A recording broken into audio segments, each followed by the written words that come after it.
Hello കൂട്ടുകാരെ, നമുക്ക് ഇന്ന്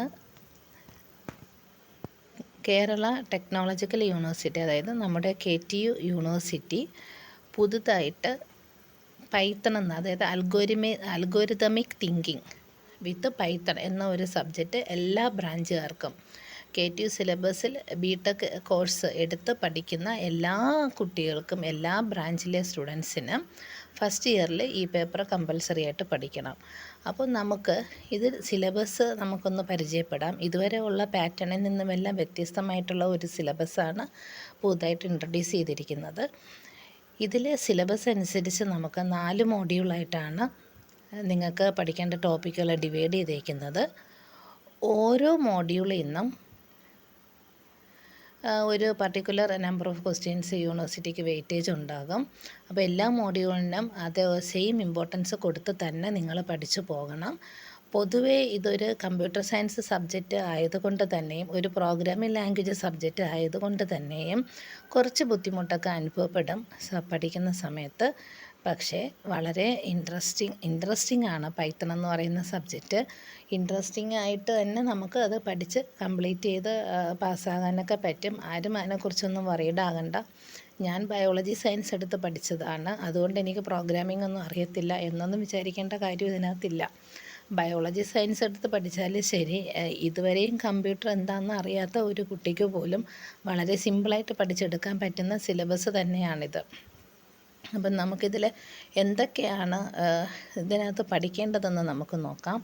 ഇതിനകത്ത് ഞാൻ പറഞ്ഞു ആദ്യമേ 4 മോഡ്യൂളായിട്ടാണ് നമുക്കിതിനെ ഡിവൈഡ് ചെയ്തിരിക്കുന്നത്. അപ്പോൾ ഇതിൽ ഫസ്റ്റ് മോഡ്യൂളിൽ നിങ്ങൾക്ക് കുറേ തിയറി പോർഷൻസാണ് വരുന്നത്. പ്രോബ്ലം സോൾവിങ് സ്ട്രാറ്റജീസ് എന്തൊക്കെയാണ്, ഒരു പ്രോബ്ലം നമുക്ക് കിട്ടിയാൽ എങ്ങനെയൊക്കെ അതിനെ സോൾവ് ചെയ്യാം, ഇനി അതിനെ തന്നെ നമുക്ക് എങ്ങനെ അൽഗോരിതം എഴുതാം, ഇങ്ങനെയുള്ള കാര്യങ്ങളാണ് ഫസ്റ്റ് മോഡ്യൂൾ ഉൾപ്പെടുത്തിയിരിക്കുന്നത്.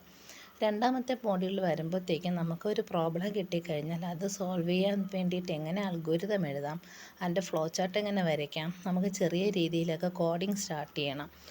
അപ്പോൾ സ്യൂഡോ കോഡ് എങ്ങനെ ജനറേറ്റ് ചെയ്യാം, അങ്ങനെയുള്ള കുറച്ച് ടെക്നിക്സൊക്കെ സെക്കൻഡ് മോഡ്യൂളിൽ നിങ്ങൾക്ക് പഠിക്കാം. തേർഡ് മോഡ്യൂളിൽ വരുമ്പോഴത്തേക്കും കുറച്ചുകൂടെ ഡീപ്പായിട്ട് കൺട്രോൾ സ്ട്രക്ചേഴ്സിലേക്ക് പോകുന്നുണ്ട്. ചെറിയ പ്രോഗ്രാമൊക്കെ നിങ്ങൾക്ക് തനിയെ എഴുതാനായിട്ട് പറ്റും. മോഡുലറൈസേഷൻ എന്താണ്, ഡീകമ്പോസിഷൻ എന്താണ്, ഒരു പ്രോബ്ലം കിട്ടിയാൽ അതിനെങ്ങനെ പല പല ഭാഗങ്ങളായിട്ട് ഡീകമ്പോസിഷൻ നടത്താം, എന്നൊക്കെയുള്ള കാര്യങ്ങൾ ഒക്കെ നമുക്ക് അടുത്ത മോഡ്യൂളിൽ.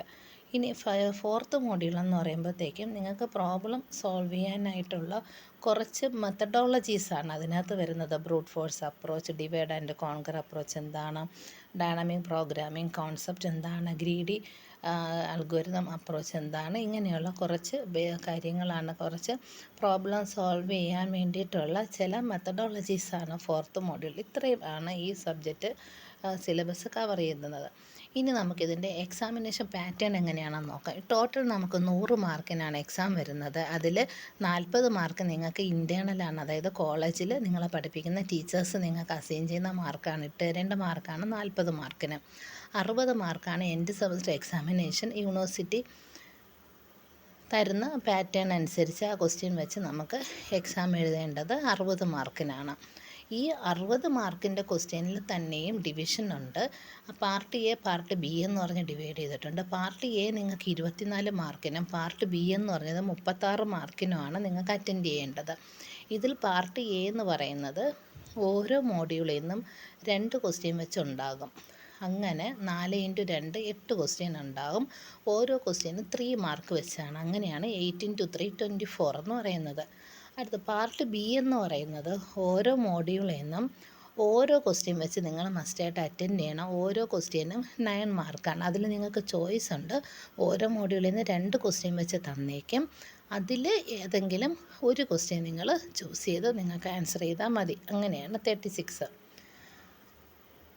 മാർക്ക്, അങ്ങനെ ടോട്ടൽ 60. അപ്പം നമുക്ക് മിനിമം എങ്ങനെയാണ് 50% മാർക്കാണ് നമുക്ക് ഇതിൻ്റെ എക്സാം പാസ്സാകാനുള്ള എലിജിബിലിറ്റി എന്ന് പറയുന്നത് പൊതുവെ.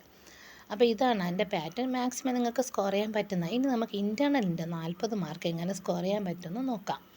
എല്ലാ ദിവസവും നിങ്ങളെ ക്ലാസ്സിൽ ആബ്സെൻ്റ് ഒന്നും ആകുന്നില്ല, 90 above% ഒക്കെ അറ്റൻഡൻസൊക്കെ നിങ്ങൾക്ക് സ്കോർ ചെയ്യാൻ പറ്റി, അങ്ങനെയുള്ള ഒരു കുട്ടിക്ക് 5 മാർക്ക് കിട്ടും അറ്റൻഡൻസിന്. ഈ കണ്ടിന്യൂസ് അസസ്മെൻറ്റ് നിങ്ങൾ ലാബിൽ വരുമ്പോഴത്തേക്കും വളരെ കൃത്യതയോടു കൂടി നിങ്ങൾ പ്രോഗ്രാംസ് ലാബ് എക്സ്പെരിമെൻ്റ് ഒക്കെ ചെയ്യുന്നു, ഔട്ട്പുട്ട് കാണിക്കുന്നു, എററൊക്കെ നിങ്ങൾക്ക് മാറ്റാനായിട്ട് കഴിയുന്നു, അങ്ങനെയുള്ള എബിലിറ്റിയൊക്കെ ക്രിയേറ്റ് ചെയ്യുമ്പോൾ 5 മാർക്ക് കിട്ടും. പിന്നെ നിങ്ങളുടെ ഇൻറ്റേർണൽ എക്സാം ഉണ്ട്, അത് 10 മാർക്കാണ്. ആ എക്സാമിൻ്റെ ആ 10 മാർക്കിനകത്ത് നമുക്ക് ഡിവിഷനുണ്ട്. അതെന്താണെന്ന് നോക്കാം. എക്സാമിൻ്റെ ഇൻറ്റേർണൽ പാറ്റേൺ ഫോർ ലാബ് എക്സാമിൻ്റെ 10 മാർക്കെന്ന് പറയുന്നത് അൽഗോരിതത്തിന് എഴുതുമ്പോൾ 4 മാർക്ക് കിട്ടും. ഇതെല്ലാം നിങ്ങൾ സിലബസിൽ പഠിക്കുന്ന കാര്യങ്ങളാണ്. പ്രോഗ്രാമിംഗ് നിങ്ങൾ ചെയ്യുമ്പോഴത്തേക്ക് അതിനെ എക്സിക്യൂട്ട് ചെയ്ത് കറക്റ്റായിട്ടൊക്കെ ഔട്ട്പുട്ട് എടുത്തു കഴിഞ്ഞാൽ അപ്പോൾ പ്രോഗ്രാമിംഗ് കറക്റ്റായിട്ട് എഴുതിയാൽ 2 മാർക്ക് കിട്ടും.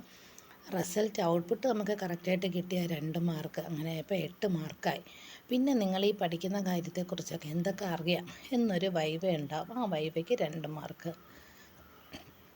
അങ്ങനെ 10 മാർക്കാണ് നമുക്ക് ആ ടെസ്റ്റിന് ലാബ് എക്സാമിൻ്റെ ടെസ്റ്റിന് കിട്ടുന്നതാണ് 10 മാർക്ക്. അടുത്ത ഇൻറ്റേർണൽ എക്സാമിനേഷൻ, 2 ഇൻറ്റേർണൽ നമ്മൾ റിട്ടൺ എക്സാമിനേഷൻ നടത്തും. ആ 2 റിട്ടൺ എക്സാമിനേഷന് അതിൻ്റെ വെയിറ്റേജ് എടുക്കുന്നത് 10 മാർക്കിന്. ഇപ്പോൾ 50 മാർക്കിനാണ് എക്സാം നടത്തുന്നതെങ്കിൽ അതിനെ 10ലേക്ക് കൺവേർട്ട് ചെയ്യും. അതേപോലെ രണ്ടാമത്തെ എക്സാം, അങ്ങനെ ടോട്ടൽ എത്ര 20 മാർക്കാണ് എക്സാം നിങ്ങൾക്ക് എഴുതി. ഇൻറ്റേർണൽ ടെസ്റ്റ് കോളേജുകാർ നടത്തുന്ന ഇൻറ്റേർണൽ ടെസ്റ്റ് നിങ്ങൾ അറ്റൻഡ് ചെയ്ത് എടുക്കേണ്ട മാർക്ക് ടോട്ടൽ 20. അത് 2 എക്സാം നടത്തും. 2 എക്സാം നല്ല രീതിയിൽ അറ്റൻഡ് ചെയ്യുന്ന ഒരു കുട്ടിക്ക് ഫുൾ മാർക്ക് സ്കോർ ചെയ്യാനായിട്ട് പറ്റും. അപ്പോൾ സിലബസ് അറിഞ്ഞ് ഓരോ സബ്ജക്റ്റും ആദ്യം മുതലേ തന്നെ പഠിച്ച് തുടങ്ങുക. Best wishes.